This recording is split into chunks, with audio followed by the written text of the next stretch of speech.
1 year into the genocide of Gaza, and we have seen all the horrors on our screens. The official death tolls of those who have been directly killed by Israeli bombs is now passing 43,000. And across the world, millions of people have come out in solidarity for the Palestinians. In London, we have seen huge marches, almost on a weekly basis. People are feeling so angry and really want to, they're asking themselves, how can we end this barbarism? Because for many, it seems like the world is, going completely mad. Everywhere there are tensions rising within and between countries. On top of Israel's bombing of Gaza, we're also seeing how they are pushing for an escalation in the Middle East. There is the war in Ukraine, you have civil war in Congo and Sudan. And all of this instability has a massive impact on consciousness. And Palestine has particularly been this lightning rod for radicalization. So on top of the marches, we also have seen the students coming out, organizing encampments on campus, calling for divestment in Israel. There has been weekly, boycotting campaigns, protests, rallies, meetings, involving a whole new layer of radicalized youth. Many who have never been, part of any political campaign before. You can tell that there's a lot of them who are looking at groups like Just Stop Oil, Youth Demand, and Palestine Action. And these direct action groups, they are seen as they are doing something concrete right now. Obviously it takes a lot of bravery to, do what they are doing in terms of sometimes occupying factories and vandalizing buildings, etc. Many of them are risking getting arrested, even put in prison. So obviously, you cannot fault them for being very determined for the cause. And obviously that is, inspirational. But with all of this activity, it's important to draw a balance sheet to see what is actually the best method to fight imperialism. There are some within the movement who look at us and say, oh yeah, you only talk, you don't do anything. And this is obviously not true. We are more than happy to get stuck into campaigns, occupation, protest. But the point is, as communists, we don't do so blindly. For us, Marxism is a method to understand the world and the processes that are taking place. It's therefore a guide for action. Karl Marx famously said that the point is to change the world. And that is what we intend to do. So when it comes to fighting imperialism, we must first understand what it is. Imperialism, it is the highest state of capitalism. It is based on the development of monopolies with the concentrations and centralizations of capital, which has been concentrated into a few hands of larger capitalists and banks. Imperialism is the naked dominations of finance capital. And as capitalism was developing and production was expanding, the market within the nation state became too small. So the surplus of the capital needed to be exported abroad in order to make super profits.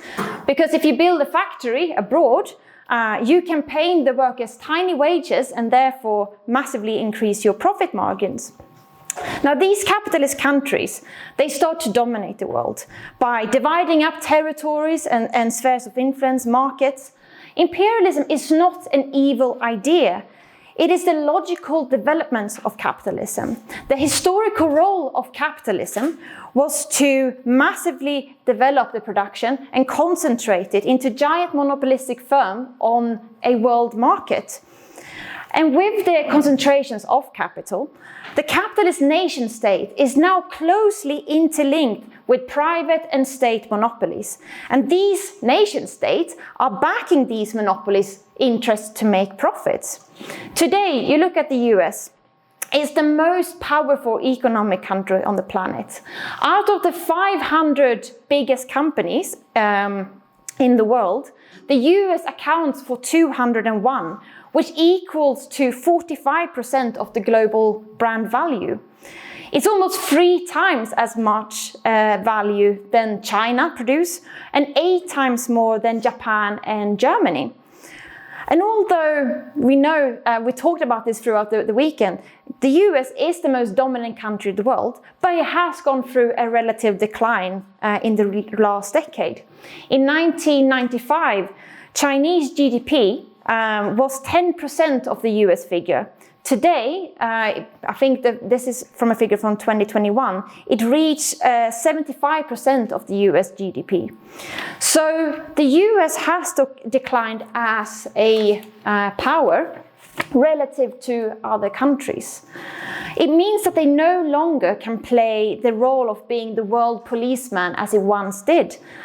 Clear symptoms were seen during the 2008 crisis, but also the costful and unsuccessful war in Afghanistan, Iraq, Libya, Syria, and the losing war that they are doing now in Ukraine, their inability to control Netanyahu, and so on. And this relative decline has led to countries like Russia and China flexing their muscles in order to gain a bigger share of the loot for their own capitalists. However, US is trying to do whatever they can to defend their loot. And this is the underlying cause for conflicts between these powers. Conflicts and wars will inevitably erupt from the contradictions between different nation states, which are different interests of different capitalist classes. Wars are fought over profit, increasing, maintaining markets, spheres of influence, military territories, weakening other imperialist countries, and so on. And you only need to take a very quick look at the wars today. You have the US trade war against China. There is obviously the war in Ukraine, which is fundamentally a proxy war between US imperialism and Russian imperialism, where US were provoking the war to weaken Russian imperialism. Or in the Middle East, in order to try to secure the semi-stable ally in the region, the US is backing Israel to the hilt, no matter what the cost is for human lives. Now, due to these contradictions between different nation states under capitalism, it is impossible to establish a long-term peace between them. And especially during economic crisis, there is even more reason for these gangsters to try to export the crisis abroad to maintain their position, basically. So you simply can't end war by putting pressure on world leaders or calling for them to follow international law. In reality, international law is just a crystallization of a certain balance between major power.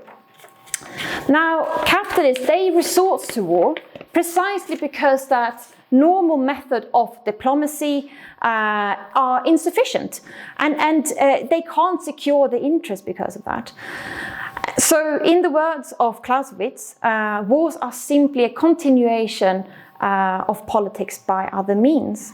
Now, communists, we oppose all wars and interventions that are waged in the interest of imperialism, no matter if they are called, being defensive or the right for nation self-determinations. Our task is to expose the hypocrisy of the capitalist class and point out the fact that they are the ones who stand for the most brutal violence on the planet. Yeah, for example, you have Israel. When they are bombing Gaza, Lebanon, and Iran, the Western imperialism, they ask these countries for restraint. Keir Starmer, he made a couple of weeks ago this statement where he said that Iran must not bomb or respond to Israel's attack. They keep saying that violence on all sides are equally bad and Iran is the one that must de-escalate. In fact, he called Iran, who was attacked by Israel, the aggressor. Now, meanwhile, it sounded very different, obviously, after the 7th of October last year, which has been used to justify the genocide in Gaza, the constant killing in the West Bank, the Western imperialism. They are more than happy to support violence when it is an ally. For example, the US have been happy to send $18 billion to support Israel's war machine. British imperialism has no problem of supporting violence for Israel. At the same time, capitalism, they have an interest to appear like, this is the best system that is at offer. War and conflicts, we know that they lead often to severe discontent and anger amongst the masses. So an important tool for imperialism is institutions like the United Nations, as it is portrayed as a body that can bring out peace and uphold international law. It wants to give the illusion that the UN is, this independent body where, world leaders can come, sit down, around the table and realize, we've just been stupid. We can just agree on peace and finally unite for the greater good of humanity. Now, the UN, as we understand, is not an independent body. It's made up of nearly 200 nation states, out of which the big imperialists are the ones who decides. Is the UK, the US, China, France, and so on. And they are always going to look after their interest first. The US is not a place for the US, UK, and France to sit down and have a fair, peaceful, agreement with China and Russia on questions like Ukraine, Palestine, the trade war, or the situation in West Africa. If agreements are being made, they are a result of one party forcing another to an agreement. So as well as acting as this, shield for capitalist interest, the UN acts as a lull for the working class. And by telling them, that conflicts, it can be avoided through just discussions between different world leaders. Is an organization for capitalists to justify as well their interventions in the name of democracy and peace. And it's a way for them to control the anger of the working class within safe channels. Now, in reality, the UN has never been able to secure any peace. Ever since its founding in 1945, you have had 280 conflicts going on.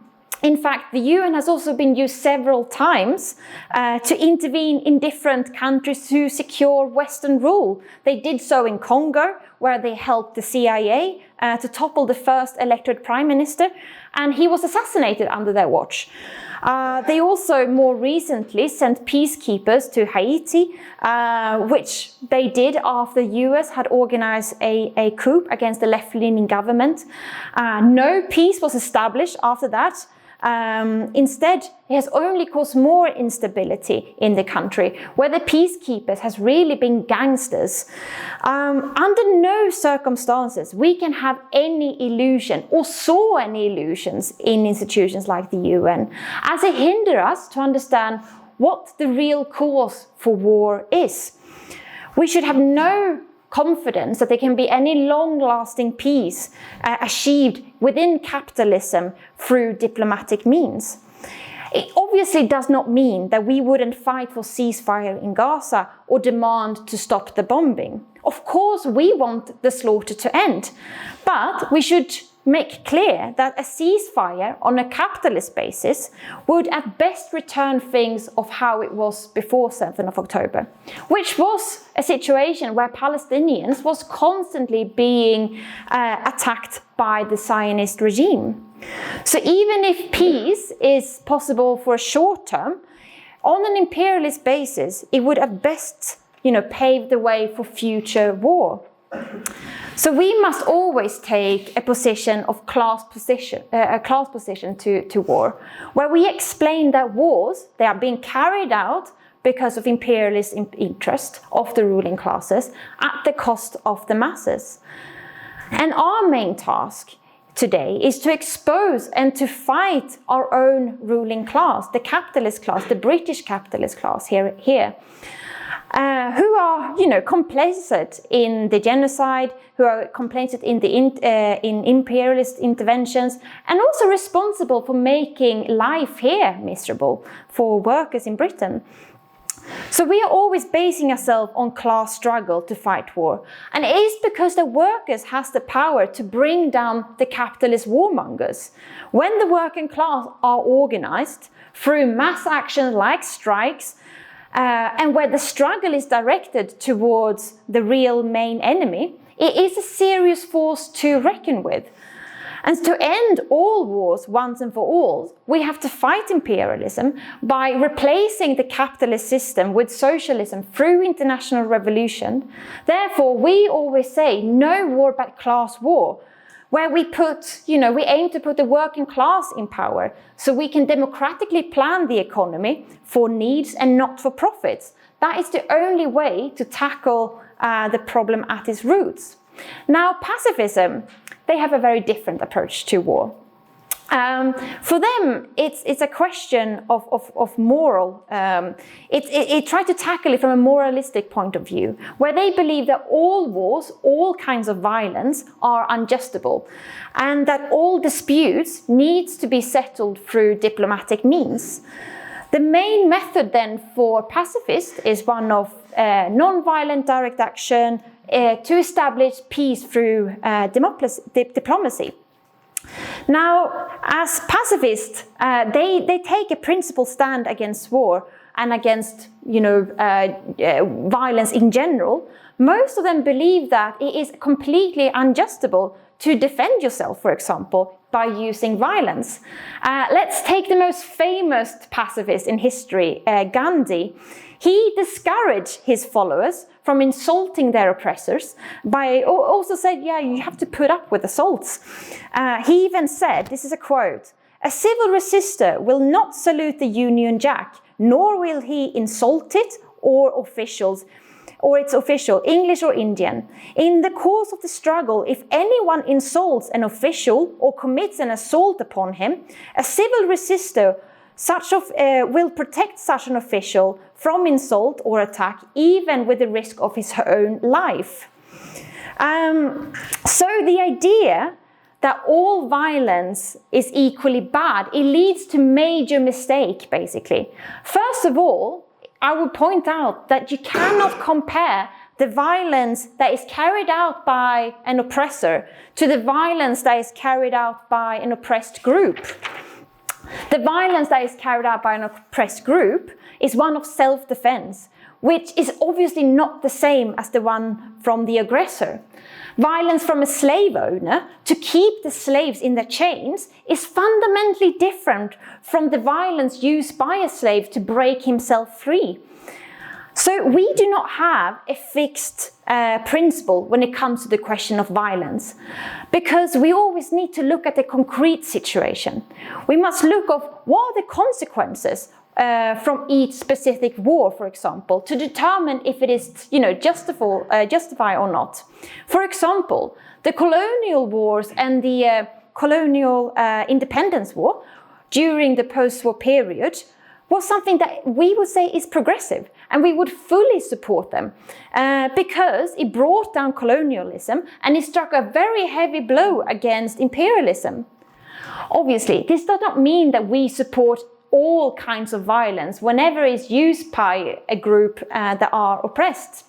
For example, we don't support individual terrorism as a tactic. And the reason being is because it's not a useful tactic.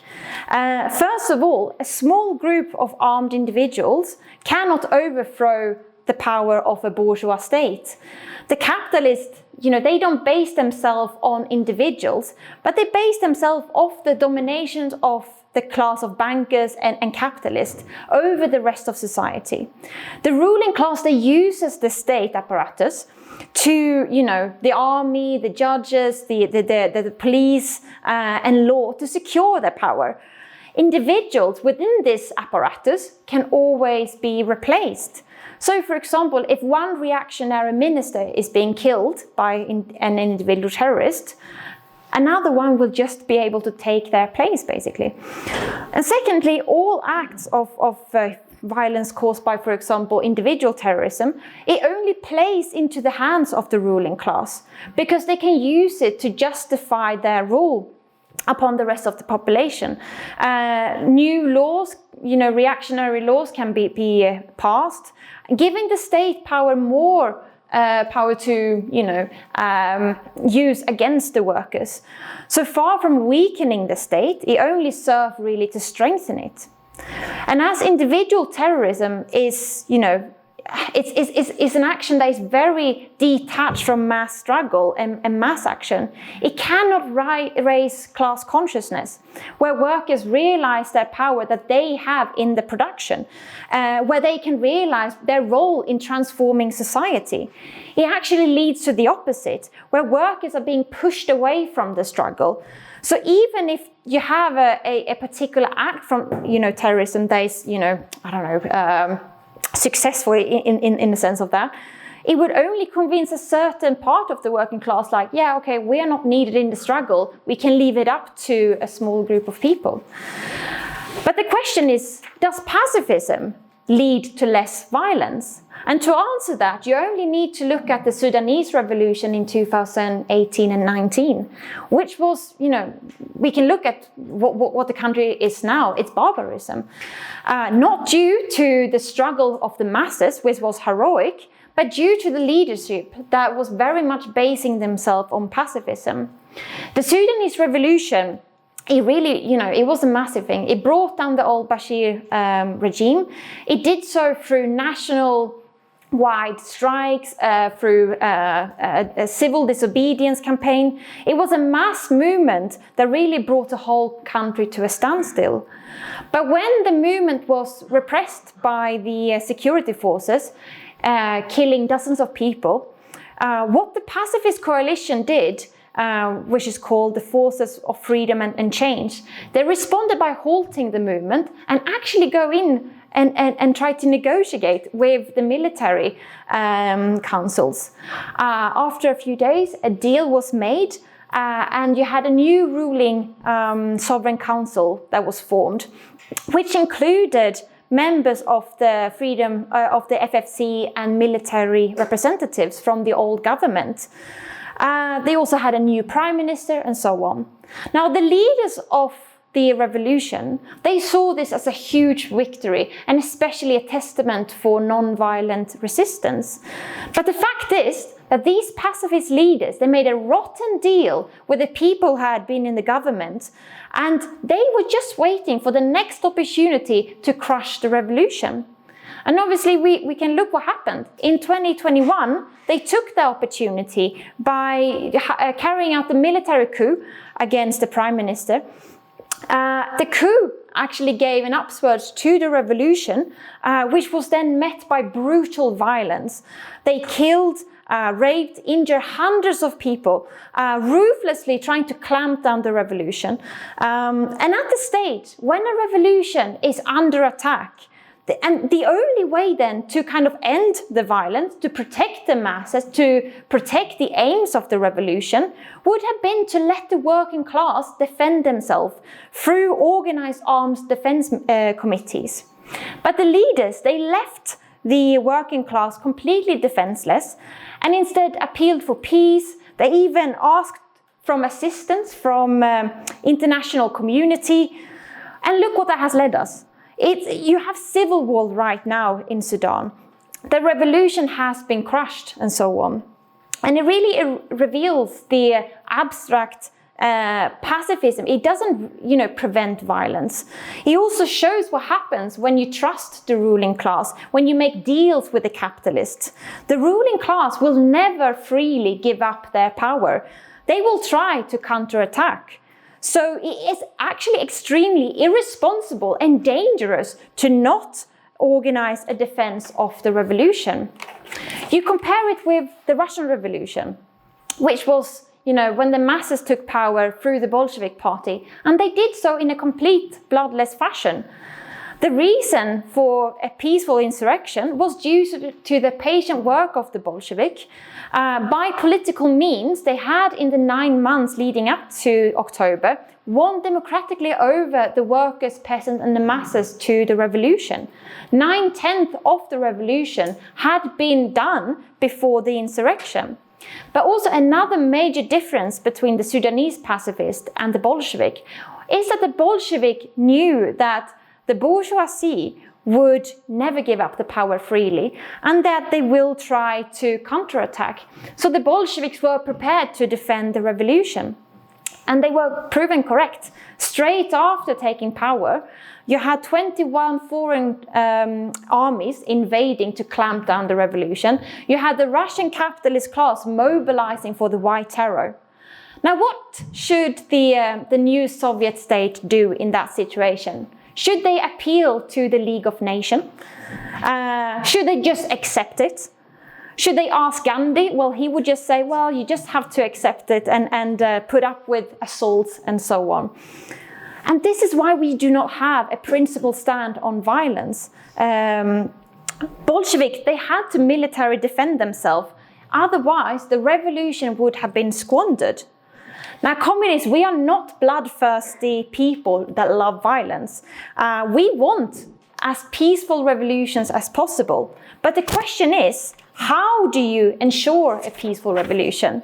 By preparing yourself for a counter-revolution or doing nothing at all?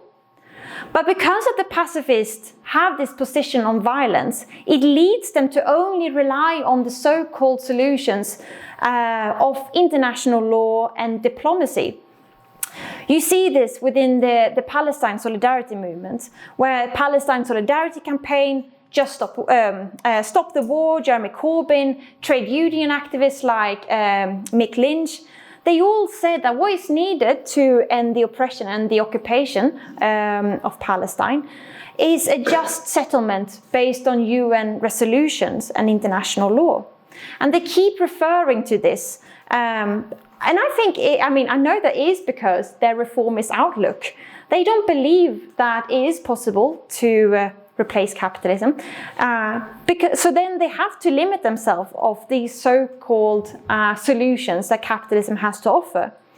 Reformists, they argue that, we must just put pressure on governments to stop Israel from bombing Palestine. And they look at these UN institutions like ICG, when it came that Israel had, it was possible that they had, committed some genocide in Gaza.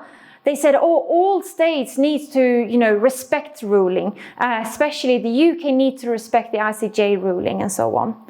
So instead of exposing the impotence of UN and international law, reformists actually only spread illusions in these institutions and think that, you can just change policies of government through moral arguments. And we have to be clear that you cannot beg a government to be more humane. If a government accepts the logic of capitalism, if it accepts it as a system, then there can be no humane capitalism. Keir Starmer, although he might have a slight different tone compared to the Tories, he wants, for example, distance himself a little bit from the bloodbath and so on. But in reality, as we have seen, he's doing nothing that is actually having a real impact on the situation. So these pacifist tendencies, they only leads to lowering class consciousness. They view the working class as passive. Whenever they call for mass action like protest or days of actions and so on, it's only to kind of put pressure on government to change their policies. So their methods only leads to sowing illusions in the very same system that is creating war. So that's why we oppose pacifism, because it cannot end violence, it cannot end war. No diplomatic solution is ever going to be able to stop the real underlying cause for war. Pacifism, it calls for inaction, and we say that you cannot fight for peace by doing nothing. However, there is a significant layer who, especially I think the youth, who are looking for, radical alternatives. And you can clearly, they see that the governments are completely complicit in the war crimes. And many of these young people are therefore drawing attention toward tactics like direct action, because it seems like you're actually doing something. That is catching a lot of young people's interest. You have, a number of groups that are quite well known now, like Just Stop Oil, Youth Demand, Palestine Action. Some of them would call themselves pacifist, others not. But what signifies these groups is that they are focusing on single issues, like anti-war, Palestine, or climate change. Many of them are very inspired by the civil rights movement and believe that you can force through change by disruption, by stunts, protests, and so on. You take Palestine Action, for example, which is focusing on targeting Israeli-owned arms manufacturer Elbit System. And they correctly say that it is fruitless to beg the government to change their policies. Instead, what they do is to try to cause as much disruption and economic damage to Elbit System and to armed factories and companies and British lobbyists. So it's no longer, economic worth to invest in Israel and their arms factory. Several of their actions have actually led to a certain win in this regard. For example, you have APCO Worldwide, which have dropped the Elbit System as a client. Barclays Bank have sold its $3.4 million in shareholds to Elbit. And this is mainly due to activism made by Palestine Action, where they have, consistently vandalized their buildings, glued themselves to the site, holding up banners saying like, stop lobbying for genocide, drop Elbit, and so on. They have also shut down arms factories for a couple of hours. I think one was permanently closed, and this is mainly due to they go a couple of 4, 5, 6 individual Palestine activists go in and occupy the factory for a couple of hours. Now, obviously, we are not against the shutting down of an arm factory or this divestment in companies like Elbit. But with that said, not all direct actions lead to a rise in consciousness. And these groups, for them, it's not the aim. For them, the win is, have we closed one factory? Have we made a bank divest in Elbit and so on? That's the win. No, it's not whether it has helped the working class to realize their role in production and the impact that they can have to fight imperialism. The point is that these direct action groups, they lack theoretical clarity. They don't study the capitalist system, class struggle, or how consciousness change. In fact, a number of these direct action groups, they actually pride themselves of being non-political because they think that they can unite as many as possible then around like single issues and so on. No matter if you are on the right or on the left and so on. We can all unite to fight against climate change or fight against the oppression of Palestinians. And many of their ideas is therefore very confusing and contradictory. For example, the idea that you can force the government to change policy implies that you actually can end war without changing the system itself. And yes, they have proved that you can make companies sell their shares or stop production for a day or two. Barclays, they may have divested in Elbit for now, but it still exists as a bank and continues to be part of the very same system that is causing war in the first place. And on top of this, Elbit has not ceased to exist. On the contrary, Barclays have just sold their shares to other capitalists. So the system itself is very much untouched. Regardless of what Barclays did, Elbit's stock value is almost up 13% in just 1 month. And now why is that? It's because that the crisis and instability on the world is creating all of these wars, which is very good for arms factories because, there is a certain demand for weapons and so on. So a win in this regard is actually not much of a victory. So at the end, what they end up doing is just fighting symptoms of war rather than the cause of it. At the same time, these activists make the same mistake as individual terrorist group, where they see individual activists, they are the ones who can subsidize themselves for the movement. They think it is enough for a small group of people to force through change rather than linking it to mass action. You look at the tactics they have when they try to occupy factories. Their aim is to close it down. But instead of attempting to organize workers in these factories, who actually has the potential to close the factory down, they limit themselves to the damage that they can do as individual activists before the police come and arrest them. More often, you actually see a quite hostile attitude towards the workers, who is often viewed as being morally wrong for just working there in the factory in the first place. And this was very much seen in Newcastle around the campaign Shut Down Raphael, which is an Israeli arms factory. When the workers were going through the entrance to the factory, you had leaders of the Shut Down Raphael shouting, "Shame on you." And, there was also actively trying to not win over the workers to the campaign. Now, our comrades, we said, we consistently put forward the ideas of linking up with the workers. We said that the campaign should seek to convince the workers to go out on a strike on a political basis to stop sending weapons to Israel. We would, argue as well that workers should not be seen as the enemies, but the aim should be to win them over. If the factory is shut down, these workers would, it would mean that they would lose their jobs. Instead, we put forward that we should repurpose the factory so that workers can keep their jobs and so on. But imagine what would have happened if workers had joined up the campaign and went out on strike. Not only would it have stopped the production in that particular factory, but it would have massively raised consciousness amongst a big layer of working class and inspire workers to do similar at their workplaces. And that would have much more of an effect on fighting imperialism and fighting the Israeli war machine than to try to close down arms factories from the outside. Now, as I said, pacifist and direct action groups, they often, look at the civil rights movements as an example for the effectiveness of non-violent resistance.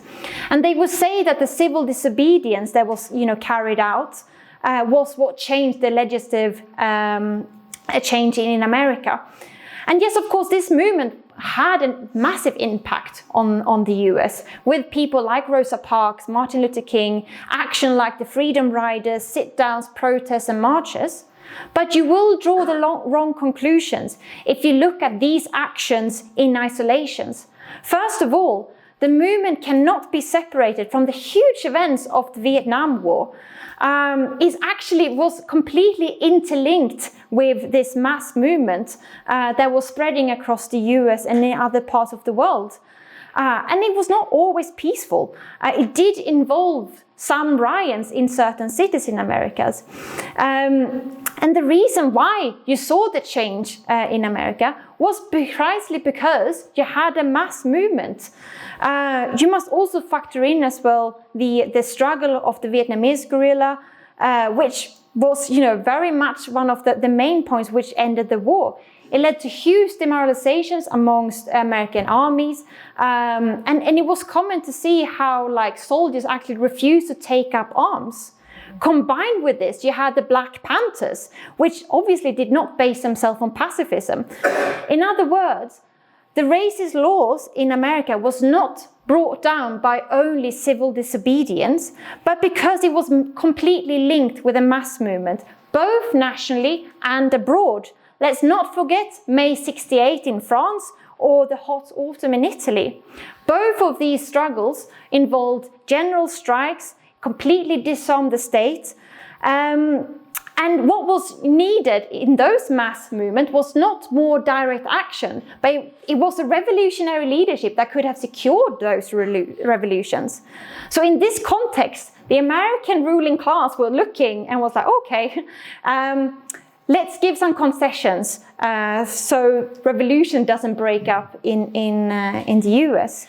But unfortunately, these direct action groups, they make the mistake of looking at the civil rights movement and therefore think that what is needed is only a focus on civil disobedience to get change. They believe that, but as we know, these actions are often not linked to mass struggle. It's mainly about disrupting, vandalizing, blocking roads, destroying paintings, and spraying like paint on buildings and so on. Now, obviously, these actions are well intended, but they do not direct they're not directed towards the capitalist class in an effective ways. Instead, it actually affects the workers because they arrive late to work, for example, due to roadblocks. They have to clean up after the activists, or having their experience ruined at the museum because they destroyed paintings. More often, these activism actually leads to pushing workers away from the struggle. Now, instead, we base ourselves on the traditions of the working class. It is from them that we can learn how to best fight imperialism. And the most concrete one is obviously how revolution ended World War I. The war had itself created huge discontent and demoralizations amongst in the masses in Europe. By 1917, you had mutinies in armies and navies like Italy, Austria, France, and Britain. In Germany, you had big riots and mass demonstrations due to food shortages. And at the same time, you had the Russian Revolution, which was an extreme inspirational thing for the masses around the world. And one of the main priorities for the Russian Revolution was to get out of the World War. So the Bolsheviks called the Brest-Litovsk conference in order to try to do so. They knew that a deal with the imperialists would not be favorable, but they saw it as an opportunity to get breathing space, but more importantly, to appeal to the workers abroad to carry out revolutions against their own ruling class to end the war. Now, Trotsky, his revolutionary speeches was transcribed and translated into German and other language. It was distributed to other workers. And the events in Russia and the revolutionary propaganda amongst the Bolsheviks, it had a very good impact on the workers abroad. Hundreds of thousands of people went out on strike in Vienna. There were mutinies in lots of different European troops like Hungarian, Czech, Serbians. At the time as well, Germany knew that they were about to lose the war. So when German soldiers heard that there was a planned attack on the English fleet in the North Sea, it sparked up revolts amongst the soldiers and sailors. And this, was the start of the German Revolution. You have mass demonstrations, and within a month, basically, the country had set up workers and soldiers' councils everywhere. The councils demanded an end to the war, the abdication of the Kaiser, and a declaration of the Republic. At the high point of the revolution in 1918, the German workers hold power into their hands. A general strike and mass demonstration were being prepared unless the Kaiser abdicated. And when the soldiers in Berlin went over to the side of the revolution, the Kaiser had no choice but to abdicate. It was the German Revolution that ended the World War I. And the uprising, was completely, almost bloodless. And the main reason was because it was a mass participation of workers, and they had won over the soldiers to the revolution. Now, obviously, we know that the revolution was betrayed by the reformist leaders, but it shows the potential that the workers have when they can see through that there is no national unity within a nation between the capitalist class. And this is why we say that the main enemy is at home. If you want to struggle against the atrocity in Gaza and for the liberation of Palestine, the answer is not to go to Gaza. It's way more effective to strike a blow against British imperialism here by mobilizing mass struggle against the capitalist class in this country. If the labor movement and the trade union movement were serious about struggling for peace, they should actively try to expose the capitalists by explaining that they have nothing in common with the interests of the working class. We should expose the fact that it is the same people who support genocide in Gaza who are the ones who also are responsible for austerity within our public sectors and for the worsening of conditions here for workers. The capitalists are doing this obviously to increase their profits. The labor movement should be doing everything they can to organize meetings, rallies at every workplace, schools, communities, mobilize direct action in the form of strike actions against the capitalists. And when you had, for example, the impressive encampments at the universities, the labor movement should have done everything they could to inspire the workers to get involved with the movement. The encampment, it showed a decisive step forward for the Palestine movement, but it would have had even more of an impact if teachers, if public sector workers were getting involved as well. It would have an economic impact on these universities. A political strike in any sector, public or private, would have been able to spark a mass response. It would have had a major impact on consciousness.